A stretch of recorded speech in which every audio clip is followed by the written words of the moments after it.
여기 인류 역사에서 가장 거대하고 무자비한 정복의 물결이 멈춰선 순간이 있습니다. 1241년 봄, 몽골 기병대는 유럽의 심장부를 두 갈래로 갈라치고 들어왔습니다. 한쪽은 폴란드를 불태웠고 다른 한쪽은 헝가리를 짓밟았습니다. 당대 유럽의 가장 정예한 기사단이 총출동했지만 결과는 처참했습니다. 독일과 폴란드의 연합기사단은 레그니차 전투에서 괴멸했고 헝가리 왕 벨로사세는 모히 전투에서 왕국 전체 병력의 절반을 하루 만에 잃었습니다. 칭기즈칸의 손자 바투칸과 전설적인 명장 수부타이가 이끄는 15만 철기군 앞에서 유럽의 중각기사는 마치 쟁기 앞에 미리삭처럼 쓸려나갔습니다. 하지만 이 거대한 파도는 갑자기 멈췄습니다. 1241년 12월 말리 박몽골 수도 카라코룸에서 이데칸 오고타이가 술병으로 급서했다는 소식이 전해진 것입니다. 바투칸은 이를 갈며 말머리를 돌렸습니다. 칸의 계승을 위한 쿠렐타이에 참석하지 않으면 제국 내에서의 자신의 입지가 사라질 수 있었기 때문입니다. 유럽은 정복당한 것이 아니라 몽골 제국의 내부 정치에 의해 구원받은 것이었습니다.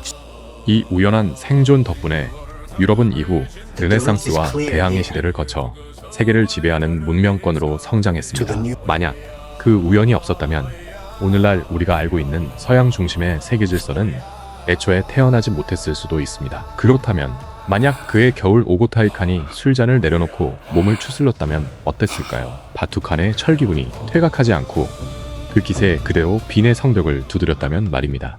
이 이야기를 제대로 이해하려면 먼저 1241년에 유럽이 얼마나 처참한 상태였는지를 알아야 합니다. 모이 전투의 현장은 그야말로 지옥이었습니다. 헝가리 평원을 가득 메운 시체 위로 4월의 차가운 비가 내렸고 피와 진흙이 뒤섞인 땅에서는 쇠붙이 녹슨 냄새와 살이 타는 악취가 뒤엉켰습니다. 헝가리 왕 벨로사세는 간신히 목숨만 건져 오스트리아 국경을 넘었지만 그의 왕국은 사실상 소멸한 상태였습니다. 유럽 각국의 왕들은 몽골군의 실체를 제대로 파악하지 못하고 있었습니다. 교황 그레고리오 9세는 몽골을 성경에 나오는 종말의 전조라 부르며 공포를 부추겼을 뿐 실질적인 군사 대응은 전혀 조직하지 못했습니다. 결정적으로 유럽에는 몽골에 맞설 통합 지휘 체계가 없었습니다. 신성 로마 제국의 황제 프리드리히 2세와 교황은 서로를 파문하고 저주하느라 정신이 없었습니다. 프랑스 왕 루이 9세는 십자군원정 준비에 몰두해 있었고 잉글랜드는 내부 귀족 반란으로 손발이 묶여 있었습니다. 몽골이 돌아간 것은 유럽이 강해서가 아니었습니다. 유럽의 방어 체계는 이미 뚫린 것이나 다름없었습니다. 자, 이제 역사의 톱니바퀴를 한 칸 돌려보겠습니다. 1241년 11월 카라코룸의 데칸 궁전. 실제 역사에서 오고타이 칸은 이 무렵 사냥을 나갔다가 과음한 뒤 쓰러져 다시는 일어나지 못했습니다. 그러나 이 세계선에서는 오고타이 칸의 측근이자 무슬림 출신 재상인 야율 초제가 결정적인 개입을 합니다. 야율 초제는 오고타이 칸에게 이전부터 과음을 경계하라고 수없이 간했던 인물입니다. 묘사에 따르면 그는 은잔에 담긴 술의 양을 줄이기 위해 잔의 크기를 바꾸는 꼼수까지 부렸을 정도였습니다. 이 세계선에서 야율 초제는 한 발 더 나아갑니다. 그는 데칸의 사냥 일정 자체를 취소시키고 서역에서 데려온 아라비사에게 데칸의 간을 치료하게 합니다. 결정적 순간은 단 하루의 차이였습니다. 사냥터에 나가지 않은 그 하루가 오고타이 칸의 심장을 멈추지 않게 했고 그 심장이 계속 뛴다는 소식이 유럽 전선의 바투칸에게 도달한 것은 1242년 2월이었습니다. 바투칸의 천막 안에서 이 소식이 가져온 파장은 거대했습니다. 그는 퇴각할 이유를 잃었습니다. 아니, 퇴각할 수 없게 되었습니다. 데칸이 살아있다는 것은 곧 서방 원정을 계속하라는 묵시적 명령이었기 때문입니다.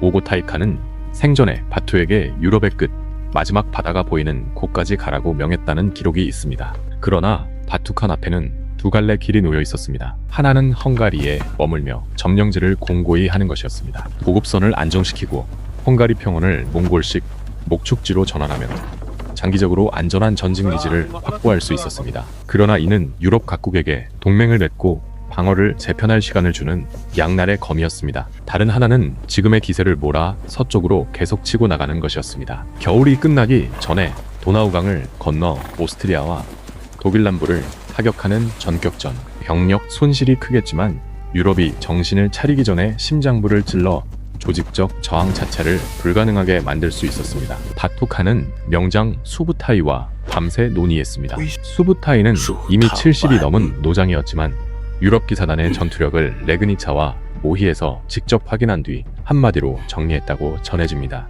유럽의 기사는 용감하지만 느리고 그들의 왕은 오만하지만 단결하지 못한다는 것이었습니다. 바투카는 후자를 택했습니다.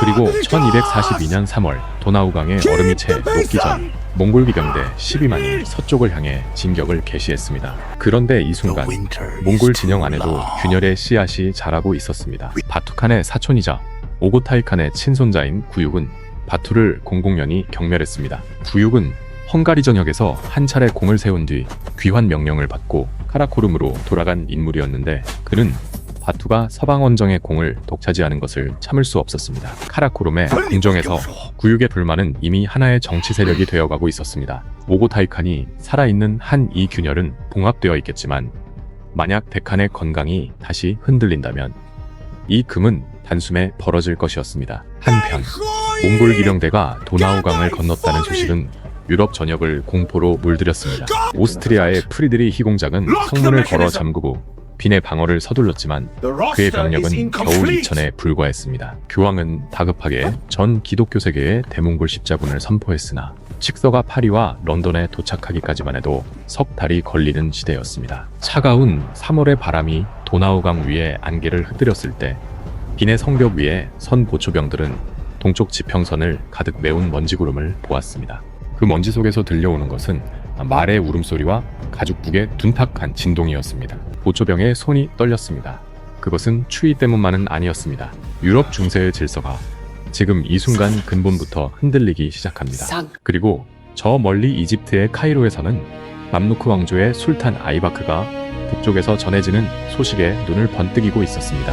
몽골이 유럽을 삼키는데 정신이 풀린 지금이야말로 중동의 판도를 자신에게 유리하게 뒤집을 절호의 기회였기 때문입니다. 빈의 함락은 예상보다 빨랐습니다. 1242년 4월 초 몽골군은 빈을 정면으로 공격하지 않았습니다. 수부타이는 평생을 관통한 전술 원칙을 이번에도 적용했습니다. 정면은 미끼이고 진짜 칼은 옆구리를 찌른다는 것이었습니다. 그는 경기병 3천을 빈 남쪽으로 우회시켜 도나우강 상류에 보급로를 끊었고 동시에 투석기부대가 성벽 동쪽에 불덩이를 퍼부었습니다. 성벽 위에서는 끓는 기름 냄새와 타르가 타는 매캐한 연기가 뒤섞여 병사들의 눈과 코를 찔렀습니다. 사흘째 되는 날 식수원이 차단된 빈 시민들 사이에서 공포가 퍼졌고 프리드리히 공작은 야음을 틈타 서문으로 탈출했습니다. 빈은 열흘을 버티지 못했습니다. 빈의 함락 소식은 유럽 전역에 충격파를 보냈습니다. 그러나 진짜 문제는 군사적 패배가 아니었습니다. 유럽의 봉건영주들이 서로를 믿지 못한다는 사실이 만천하에 드러난 것이었습니다. 프리드리히 공작은 빈을 버리고 도주했고 바이에른 공작은 원군 요청을 묵살했으며 신성 로마 제국 황제 프리드리히 2세는 이탈리아 남부에서 교황과의 권력 다툼에 몰두한 채 한 발짝도 움직이지 않았습니다. 이 시점에서 카메라를 동쪽으로 돌려보겠습니다. 카라코룸의 데칸 궁전에서는 오고타이 칸이 바투의 승전보를 받아들고 있었습니다. 아라비사의 치료와 야율 초제의 감시 덕에 술을 줄인 오고타이 칸은 완전히 건강하지는 않았지만 통치 의지만큼은 살아있었습니다. 그는 바투에게 새로운 칙령을 내렸습니다. 점령지의 다루같이 곧 몽골식 총독을 파견하여 조세 체계를 수립하고 현지 영주 중 항복한 자에게는 기존 영지를 유지시키되 몽골의 종주권을 인정하게 하라는 것이었습니다. 이것은 몽골이 페르시아와 중앙아시아에서 이미 검증한 방식이었습니다. 파괴만 하고 떠나는 것이 아니라 지배 구조를 이식하는 것. 오고타이 칸의 이 결정이 유럽의 운명을 단순한 약탈에서 장기 점령으로 전환시킨 결정적 분기점이었습니다. 그러나 오고타이 칸의 궁정 안에서도 갈등은 깊어지고 있었습니다. 구육은 바투가 유럽 전선에서 영웅이 되어가는 것을 이를 갈며 지켜보았습니다. 구육은 측근들에게 바투가 점령지를 사실상 독립왕국으로 만들려 한다며 불만을 흘렸고 이 소문은 카라코룸 궁정에 독처럼 퍼져나갔습니다. 구육에게는 구육의 논리가 있었습니다. 제국의 자원이 서방 원정에 끝없이 빨려 들어가면 정작 남송정벌이라는 더 큰 과업이 지연된다는 것이었습니다. 그의 계산은 틀리지 않았습니다. 1242년 가을 바투카는 빈을 넘어 바이에른으로 진격했습니다. 이 과정에서 그는 유럽의 봉건제가 가진 치명적 약점을 정확히 파고들었습니다. 항복한 영주에게는 영지를 보장하고 저항한 영주는 성채째 불태웠습니다. 소문은 칼보다 빨랐습니다. 바이에른의 소영주 상당수가 싸우기도 전에 성문을 열었고 농민들은 봉건 영주가 바뀌어봐야 자신들의 삶은 크게 달라지지 않는다는 냉정한 현실 앞에서 저항 의지를 잃었습니다. 바로 이 순간 예상치 못한 반전이 터졌습니다. 신성 로마 제국 황제 프리드리히 2세가 움직인 것입니다. 그러나 그가 움직인 방향은 유럽의 누구도 예상하지 못한 곳이었습니다. 그는 몽골에 맞서 군대를 이끌고 북상한 것이 아니라 바투칸에게 밀사를 보냈습니다. 프리드리히 2세는 당대 유럽에서 가장 이단적인 군주였습니다. 세 차례나 교황에게 파문당했고 아랍어를 유창하게 구사했으며 이슬람 문화에 깊은 경도를 보인 인물이었습니다.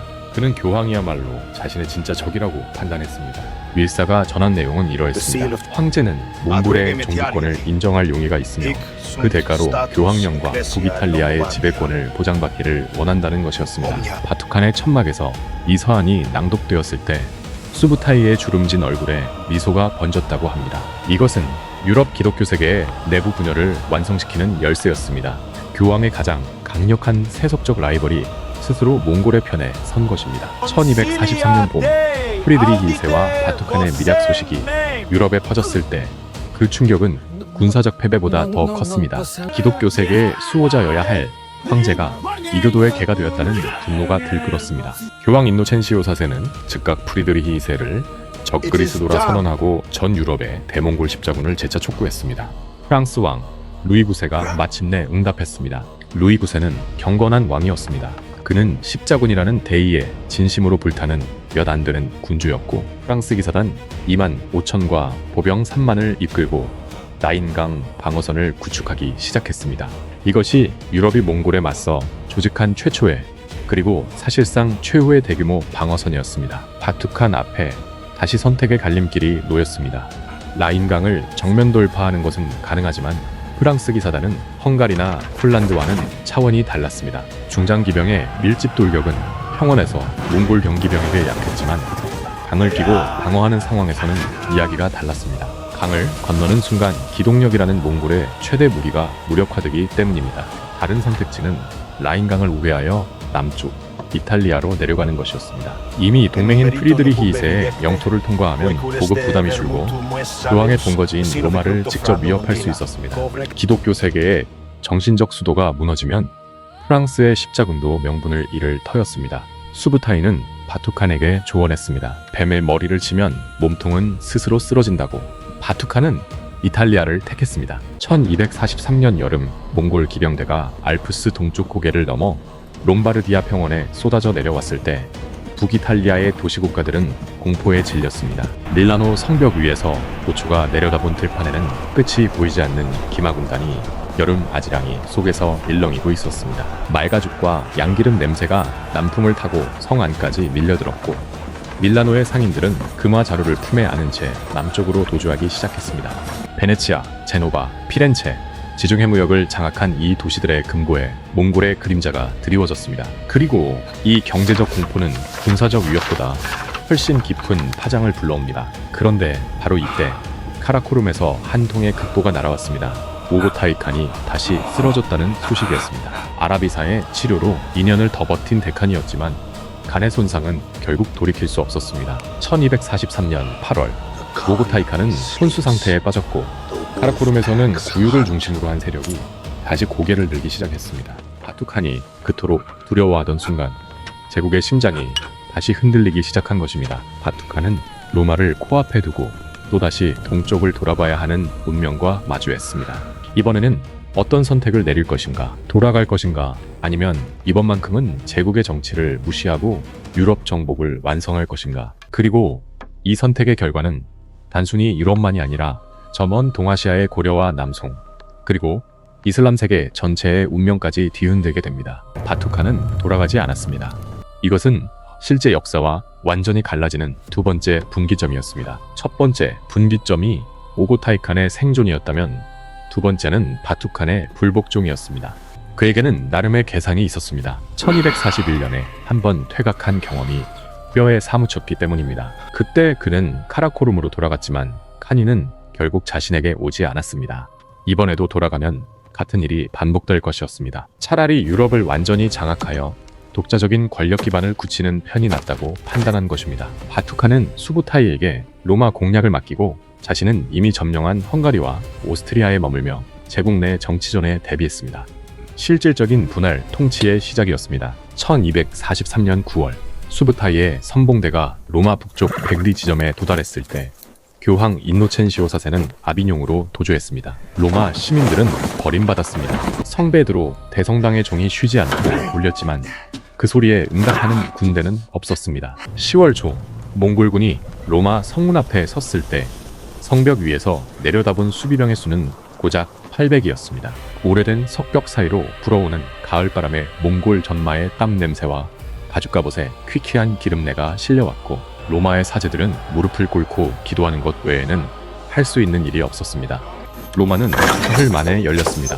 문을 연 것은 몽골의 투석기가 아니라 로마의 상인조합이었습니다. 그들은 도시가 불타는 것보다 항복하고 재산을 보존하는 편이 낫다고 계산했습니다. 수부타이는 약탈을 사흘로 제한했고 교회 건물은 불태우지 않았습니다. 이것은 자비가 아니라 전략이었습니다. 종교 시설을 보존해야 현지인의 저항이 줄어든다는 것을 몽골은 페르시아에서 이미 학습한 바 있었습니다. 교황이 도주하고 로마가 이교도의 손에 떨어졌다는 소식은 중세 유럽의 정신적 기둥을 부러뜨렸습니다. 프랑스 왕 루이 9세의 라인강 방어선은 무너지지 않았지만 의미를 잃었습니다.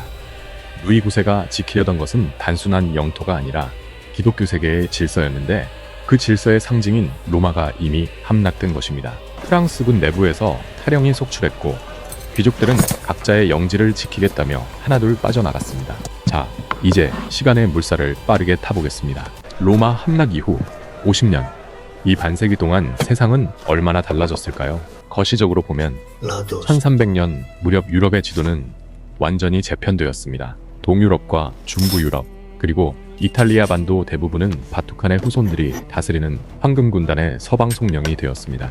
인구는 초기 정복 과정에서 약 2천만이 감소했으나 이후 몽골의 역참 제도와 교역로, 정비 덕에 서서히 회복되기 시작했습니다.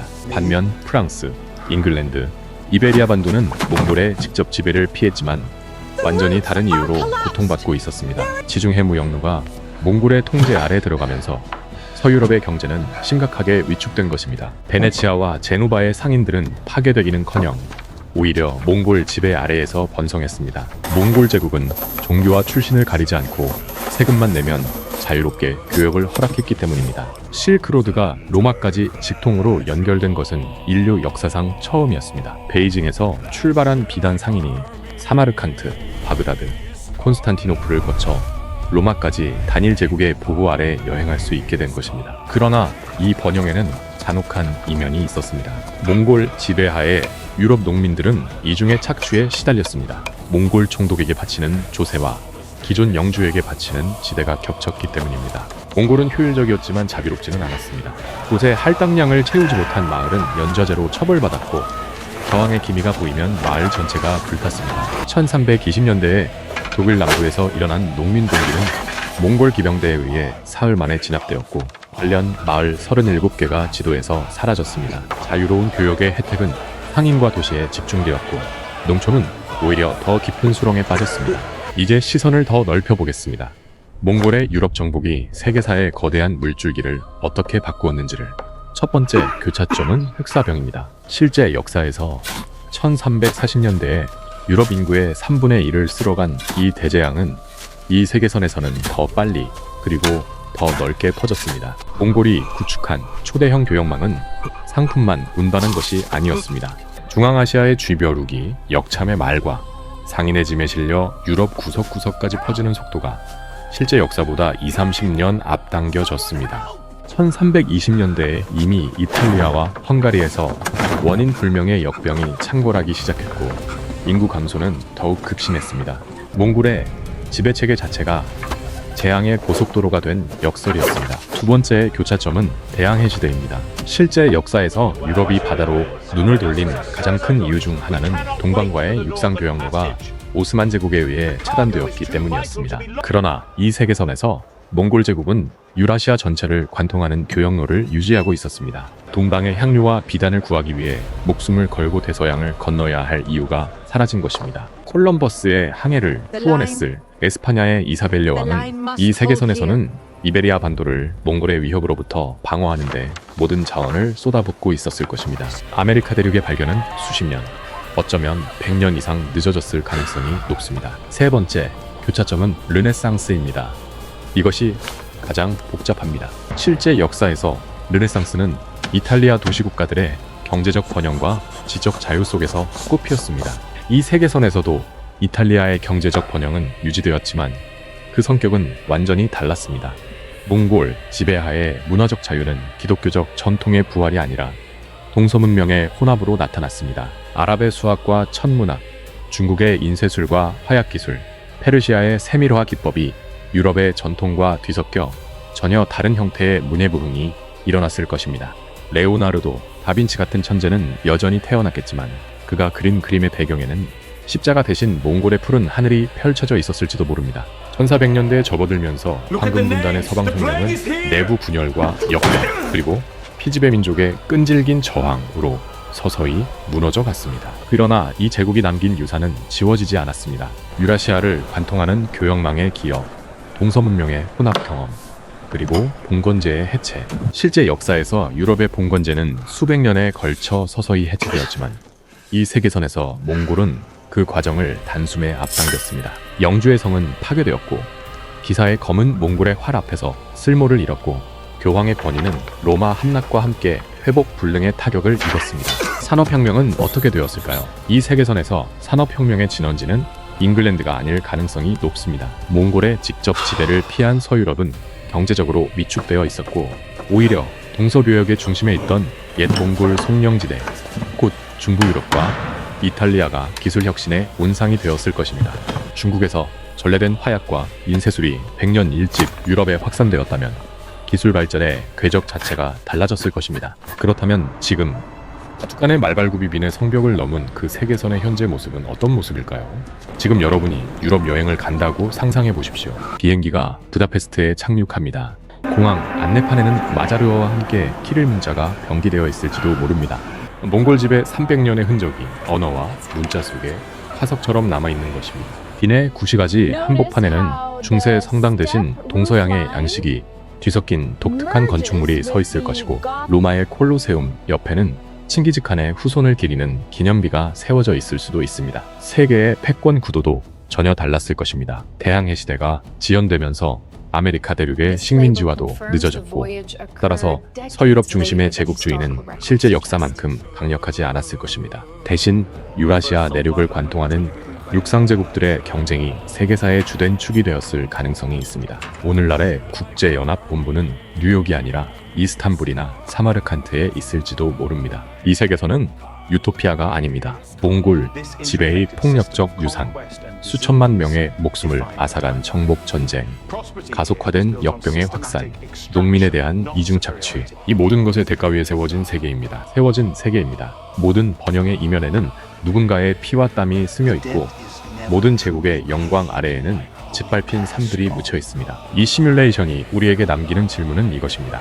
유럽이 세계를 지배한 것은 유럽 문명이 우월해서가 아니었습니다. 1241년 12월 말리방 몽골 초원에서 한 남자가 술을 너무 많이 마신 것, 그 하나의 우연이 역사의 물줄기를 결정했습니다.